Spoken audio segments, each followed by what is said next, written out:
வணக்கம் friends.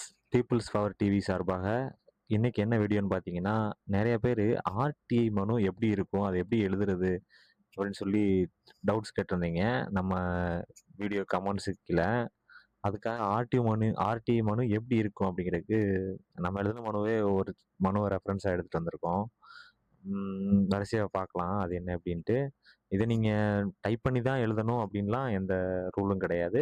Pen வச்சு use பண்ணி எழுதலாம். நீங்க வெறுமனையா பேப்பர் பென் வச்சு யூஸ் பண்ணியே நீங்க எழுதலாம். நம்ம உங்க ரெஃபரன்ஸுக்கு புரியணுங்கிறதுக்காக மேக்ஸிமம் இத கம்ப்யூட்டர்ல தயாரிச்சு உங்களுக்கு நாங்க சொல்றோம். நான் போட்டதையே உங்களுக்கு போடுறோம். ஃபர்ஸ்ட் என்னன்னு பார்த்தீங்கன்னா, ஆர்டிஐ மனுவுக்கு தகவல் உரிமை சட்டம் 2005 பிரிவு 2ஜே மற்றும் 2எஃப்-இன் கீழ் தகவல் கோருதல். 2ஜே எதுக்காக அப்படின்னா, கலாய்வுன்னு சொல்லுவாங்க. அ ஆர்டிஐல கலாய்வு. ஒரு ஆஃபீஸஸ்க்கு போய் நீங்க டைரக்ட்டா விசிட் பண்ணி, அங்க உள்ள டாக்குமெண்ட்ஸ நீங்க பார்க்கலாம். ம் ரெஃபரன்ஸ் பார்த்தீங்கன்னா தெரியும். தகவல் உரிமை சட்டம் 2005 ஆர்டிஐ ஆக்ட் 2005 கீழ் பிரிவு 2ஜே என்பது தகவல் பெறும் உரிமை ரைட்ஸ் ஆஃப் இன்ஃபர்மேஷன் ஆக்ட் நேரடி ஆய்வு. நான் சுருக்கமா வாசிச்சிடுறேன். அத ஒவ்வொன்னா வாசிக்கிறது கொஞ்சம் லேட் ஆகுங்கிறதுனால. இன்ஸ்பெக்ஷன் ஆய்வு செய்வதற்கான அதிகாரத்தை குடிமக்களுக்கு வழங்கும் ஒரு முக்கிய பிரிவு. டைரக்ட்டா விசிட் பண்ணிக்கலாம். நீங்க என்னென்ன மாரி இதெல்லாம் விசிட் பண்ணிக்கலாம்னு பார்த்தீங்கன்னா, அரசு திட்டங்கள் இந்த கவர்மெண்ட்ல ரோடு போடுறாங்க. ஒரு தண்ணி டேங்க், வாட்டர் டேங்க் கட்டுறாங்க. அங்க கலவ போடுறாங்க அப்படிங்கிற விஷயத்தெல்லாம் நீங்க ஆர்டிஐல நேரடியா விசிட் பண்ணியே நீங்க பார்த்துக்கலாம் அப்படின்னு சொல்ல வராங்க. 2வது கவர்மெண்ட் ஆஃபீஸ்ல உள்ள கோப்புகள் ஃபைல்ஸா என்ன இருக்குதோ, ரிஜிஸ்டர்ஸா அதாவது வருகை பதிவேடு அப்படிலாம் சொல்லுவாங்க இல்லையா? அந்த டேட்டா வர்ற என்ட்ரி, போற என்ட்ரி அந்த மாரி ரிஜிஸ்டரா என்ன மெயின்டெயின் பண்ணியிருக்காங்களோ, அந்த டாக்குமெண்ட்ஸ் எல்லாத்தையுமே நீங்க டைரக்ட்டா விசிட் பண்ணி பார்த்துக்கலாம். அப்புறம் பார்த்தீங்கன்னா, விசிட் பண்ணதுக்கப்புறம் அப்படியே ஃபோட்டோஸ்லாம் எடுத்துட்டு வர்ற மாரி அனுமதிக்க மாட்டாங்க. விசிட் பண்ண டாக்குமெண்ட்ஸ ஒரு குறிப்பா எடுக்கிற மாரி இருக்கும். அ அதாவது நீங்க ஒரு நோட்ஸ் மாரி வச்சுக்கணும். இப்ப அந்த 5வது புக்ல ஒரு படிவம்னு வச்சுக்கோங்களேன். 10 படிவம்னு வச்சுக்கோங்களேன். 10 படிவம் அப்டின்னா, அந்த 10 நோட்ல ஃபர்ஸ்ட் நோட்ல 5வது பக்கத்துல 5வது பக்கம் ஃபுல்லா வேணும். அப்படிங்கிற மாரி இதெல்லாம் நீங்க கேட்கிற மாரி இருக்கும். அரசு ஆவணங்கள் மேக்ஸிமம் கவர்மெண்ட் ஆஃபீஸ்ல அத வாங்கும்போது சர்டிஃபிகேட் காப்பியா நம்ம கேட்போம். அதே மாரியே கேட்டு வாங்கிருங்க. அப்ப அதுதான் கோர்ட்டுக்கெல்லாம் யூஸ் ஆகும். ஆ அதுக்கப்புறம் பார்த்தீங்கன்னா, சாம்பிள்ஸ் அண்ட் மாடல்ஸ் ஒரு சில விஷயங்கள சாம்பிள்ஸ் அண்ட் மாடல்ஸ கேட்கலாம். எப்படின்னா, இந்த கவர்மெண்ட்ல ரோடு போடுறாங்க இல்லையா? அதுல சாலை, சிமெண்ட் கலவை இதெல்லாம் சாம்பிள்ஸா காட்டலாம். ஏன்னா, அவங்க சரியா போட்டுருக்காங்களா, இல்லையா அப்படிங்கிறத நம்ம பரிசோதிக்கிறதுக்காக அத பார்க்கலாம். டைரக்ட்டா மனுக்கு போயிருவோம். தகவல் உரிமை சட்டம் அப்படிங்கிற மனு தலைப்பு போட்டுருங்க. கொஞ்சம் ஃபாஸ்ட்டா சொல்லிடுறேன். வீடியோ லென்த்தியா போகக்கூடாதுங்கிறதுக்காக. ஆ மனு தலைப்பு போட்டுருங்க. அனுப்புனர்ல உங்க பேரு, இதுல அப்பா பேர் மென்ஷன் பண்ணல. அப்பா பேர் மென்ஷன் பண்ணிக்கோங்க. தகப்பனார் பேருன்னு போட்டு. ஏன்னா ஒரு ஊர்ல நெறையா ஒரே பேர்ல 2, 3 பேர் இருந்துறக்கூடாது. இப்ப யாரு என்னன்னு தெரியாதுல்ல அதுக்காக.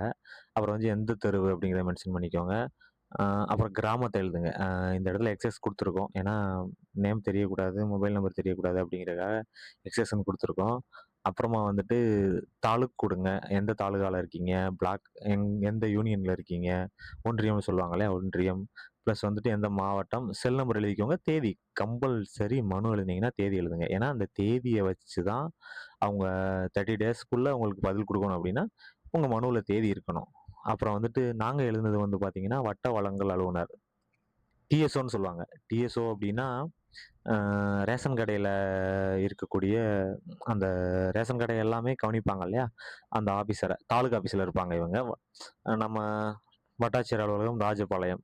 அதாவது வட்ட வழங்கல் அலுவலர், வட்டாட்சியர் அலுவலகம் ராஜபாளையங்கிறது, அதோட அந்த ரேஷன் கடையோட கண்ட்ரோலர். அவங்க தான் அந்த வட்ட வழங்கல் பிரிவு. என்னென்ன பொருட்கள் குடுக்குறாங்களோ, அத மேனேஜ் பண்ணியிருப்பாங்க. அதாவது வர்றது எல்லா டீட்டெயில்ஸும் அவங்ககிட்ட தான் நம்ம பார்க்க முடியும். ம் பொருள் கரெக்ட்டா அந்த ஆஃபீஸ் எழுதிக்கோங்க. எந்த தாலுகா ஆஃபீஸ்ன்னு எழுதிருங்க. எந்த மாவட்டம்னு எழுதிருங்க. பொருள்ல தகவல் உரிமை சட்டம் பிரிவு 2ஜே. 2ஜே அப்படிங்கிறது வியூ பண்ணி பார்க்குறது. அந்த ஆஃபீஸ போயிட்டு நம்ம டைரக்ட்டா விசிட் பண்ணி பார்க்குறது தான் 2ஜே அப்படின்னு சொல்லுவாங்க. நியாய விலைக்கடை கள ஆய்வு தொடர்பான தகவல் கோருதல்.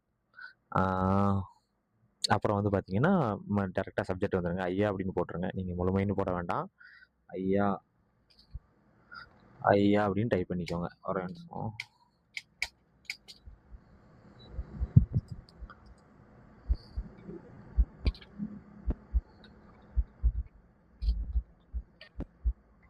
மதிப்பிற்குரிய ஐயான்னு போட்டுக்கோங்க. நான் உங்களுக்கு சிம்பிளா சொல்றதுக்காக அப்படி போட்டிருக்கேன்.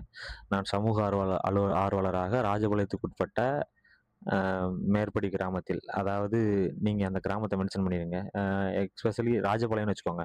ராஜபாளையம் கடை எண் 10. அந்த நியாய விலைக் கடைக்குன்னு ஒரு நம்பர்ஸ் இருக்கும். அந்த கடை எண் 10 செயல்பாடுகள் பற்றி மேலதிக தகவல்களை பெற்றுத் தருமாறு தங்கள் தகவல் உரிமைச் சட்டம் 2F அடிப்படையில் கோருகிறேன் அப்படின்னு சொல்லி எழுதிட்டு, கள ஆய்வின் போது எப்பயுமே உடன் ஒருவரை அழைத்து வருவதற்கு, கேமரா எடுத்துட்டு வர்றதற்கு, செல்போன்ல புகைப்படம் எடுப்பதற்கு அனுமதி வேணுங்கிற வார்த்தைய எப்பயுமே சேர்த்துக்கோங்க. கூட ஒருத்தர கூட்டு போய்க்கலாம் விசிட் பண்றப்ப. ஆ நம்ம என்னென்ன தகவல்கள் கேட்குறோம், அவங்க வந்து ப்ரிப்பேர் ஆயிருக்கணும்ல. நம்ம இன்ஸ்பெக்ஷன் போறப்ப அவங்க என்னென்ன இதெல்லாம் ரெடி பண்ணி வச்சிருக்கணும் அப்படிங்கிறத நம்ம சொல்லணும். அவங்களுக்காக ஒரு தேதிய நம்ம கேட்குறோம். அப்ப நம்ம கலாய்வுன்னு நம்ம டிசைட் பண்றோம். நாளைக்கே நம்ம போணும்னு சொல்லி எழுதி குடுக்க முடியாது. அவங்க வில்லிங்ல இருக்கணும் இல்லையா? அதுக்காக நம்ம அவங்கட்ட என்னென்ன டாக்குமெண்ட்ஸ் வேணும்னு நம்ம கேட்குறோம். எத்தனாம் தேதி வேணுங்கிறத அவங்க ரிட்டர்ன் மனுவுல பதிலா போடுவாங்க. ஃபர்ஸ்ட் கொஸ்டின் என்னன்னு பார்த்துருவோம். ஆ எக்ஸ்எக்ஸ்எக்ஸ் என்பவர், அதாவது நாங்க ஒரு ஒரு நபருடைய பேர மென்ஷன் பண்ணியிருந்தோம். ஐ மீன் இப்ப அவருடைய பேர ஒரு கார்த்திக்ன்னு வச்சுக்கோங்க. கார்த்திக் என்பவர் பணியாற்றிய அனைத்து ஆண்டுகளுக்குமான வருகை பதிவேடு, அட்டெண்டன்ஸ் ரிஜிஸ்டர். அவரு டெய்லி டெய்லி வந்திருக்கிறாரா? இல்லையா? எப்ப லீவ் போட்டிருக்கிறாரு? அப்படிங்கிற டீட்டெயில்ஸ நம்ம ஆர்டிஐல கேட்கலாம். அப்படிங்கிற டீட்டெயில்ஸ் தொகுப்பா இருக்கும். அத நம்ம ஆர்டிஐல பார்க்கறதுக்காக நம்ம அவங்கட்ட கேட்கிறோம். பணியாற்றிய ஆண்டுகளில் மொத்த பொருட்கள் வரவு செலவு பதிவுகள். ஆ இப்ப இத்தன அரிசி இருக்கு, இவ்வளோ பருப்பு இருக்கு, இவ்வளோ சேல்ஸ் பண்ணியிருக்காரு அப்படிங்கிற டீட்டெயில்ஸ் இருக்கும். அங்க ஆஃபீஸ்ல இருக்கும். பணிபுரிந்த ஆண்டுகளுக்கான தொகுப்பில் அனைத்து ஆவணங்கள், எம்ப்ளாய்மென்ட் ரெக்கார்ட்ஸ், சம்பளம் எப்படி போட்டிருக்காங்கங்கிற டீட்டெயில்ஸ், பணிபுரிந்த ஆண்டுகளுக்கான தொகுப்பில் மேற்கொள்ளப்பட்ட அனைத்து ஆய்வுகளின் ஆய்வின் போது எடுக்கப்பட்ட புகைப்படங்கள், ஆய்விற்கான அறிக்கைகள், இன்ஸ்பெக்ஷன் ரிப்போர்ட்ன்னு சொல்லுவாங்க. அ அந்த ரேஷன் கடைக்கெல்லாம் விசிட் பண்ணி இன்ஸ்பெக்ஷன் குடுத்துருப்பாங்க. அதாவது ஒவ்வொரு மந்த்துமே வந்து ஆய்வு பண்ணுவாங்க. இல்ல அ மந்த்லி 2 டைம்ஸ் அந்த மாரின்னு வச்சுக்கோங்களேன். அந்த ஆய்வு பண்ணி ரிப்போர்ட்ஸ் எடுத்திருப்பாங்க. எவ்வளோ ஸ்டாக்ஸ் இருக்கு, ஐ மீன் எவ்வளோ ஏதாவது மிஸ் ஆயிருக்குன்னா கூட அத அந்த ஆய்வுல கண்டுபிடிச்சிருப்பாங்க. அதுக்கான அந்த ரெக்கார்ட்ஸ் எல்லாம் நம்ம கேட்டிருந்தோம். அதுக்கப்புறம் பார்த்தீங்கன்னா, கடை எண் 10 அந்த நியாய விலைக் கடையை நேரில் கலாய்வு செய்ய எனக்கு அனுமதி வழங்கி, அதன் தேதியை உரிய காலக்கெடுக்குள் எனக்கு அறிவிக்குமாறு கேட்டுக்கொள்கிறேன்.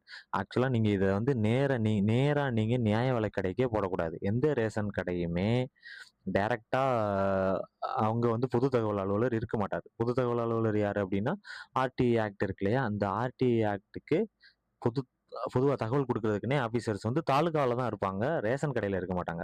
ரேஷன் கடையில வந்து சேல்ஸ்மேனும், பேக்கரும் மட்டும் தான் இருப்பாங்க. அதனால டைரக்ட்டா நீங்க அங்க போக்கூடாது. எந்த தாலுகா ஆஃபீஸுக்கு கீழ அந்த ரேஷன் கடை இருக்கோ, அந்த தாலுகா ஆஃபீஸ்ல குடுத்துருங்க.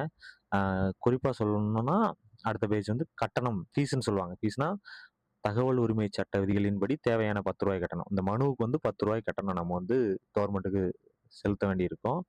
அந்த ரூ. 10யும் நீங்க பிலோ பாவர்ட்டி லைனா அந்த வறுமை கோட்டுக்கு கீழ இருக்கிறீங்க அப்டின்னா, அந்த நம்பர போட்டு நீங்க அந்த தொகைய கூட செலுத்த வேண்டியது த இது இருக்காது. தகவலை வேண்டி வழங்க வேண்டி, மேற்கண்ட தகவல்களை அச்சு நகலாக வேண்டி அப்படின்னு சொல்லி அது கேட்டுக்கொள்கிறேன் போட்டு உங்களுடைய பேச பேரு, செல் நம்பரு பிளஸ் சிக்னேச்சர போட்டுருங்க. டேட் கண்டிப்பா போடுங்க.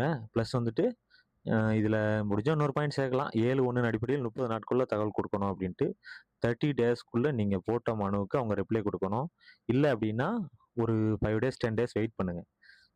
5 டேஸ் வெயிட் பண்ணுங்க. 5 டேஸ்க்கு அப்புறம் அடுத்த மனு நீங்க எடுக்க ரெடியா இருக்கணும். இந்த இந்த வீடியோல இந்த குடுக்குற டீட்டெயில்ஸ் நல்லா இருக்கா? இல்ல எக்ஸ்ட்ரா வீடியோஸ் தேவைப்படுதுன்னா சொல்லுங்க. நெக்ஸ்ட் பார்ட் 2 நான் போடுறேன். அதுல வந்துட்டு ஃபர்ஸ்ட் அப்பீல் எப்படி போடுறதுன்னு நான் சொல்றேன். இது வந்து பேசிக் மனு. இத அப்படியே போட்றக்கூடாது. அதுல என்ன நாங்க மென்ஷன் பண்ணியிருக்கோம்னு கொஞ்சம் தெளிவா பார்த்தீங்கன்னா தெரியும். நியாய விலைக் கடை சாரி அது இல்ல. கட்டணமாக தேவையான கட்டணமாக ரூ. 10 மதிப்புள்ள நீதிமன்ற கட்டணத்தாளை. அதாவதுன்னா ஒரு ஸ்டாம்பு அவ்வளோதான். அது ஸ்டாம்ப் நீதிமன்ற ஸ்டாம்ப் வந்துட்டு இங்க ஒட்டுற மாரி இருக்கும். அத வேணா காட்டுறேன். கோர்ட் ஃபீஸ் ஸ்டாம்ப் எப்படி இருக்குன்ட்டு. அது பக்கத்துல ஏதாவது ஸ்டேஷனரி எங்கேயாவது ஏதாவது கிடைச்சுச்சுன்னா, நீங்களே வாங்கி யூஸ் பண்ணிக்கோங்க. Court fees stamp.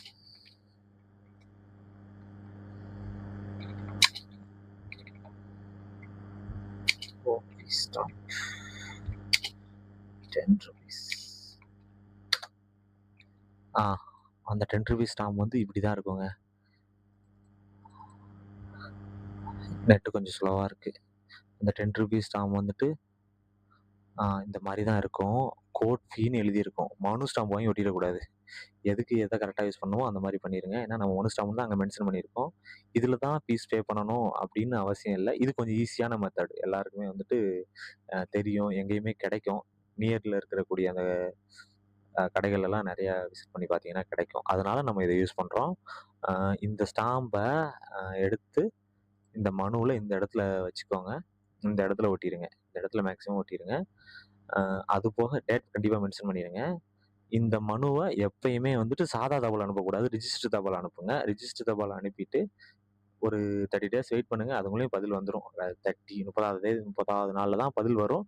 மேக்ஸிமம் 30வது நாள்லயே உங்களுக்கு ஒரு டேட் அனௌன்ஸ் பண்ணிருவாங்க. 2Jல வந்து நீங்க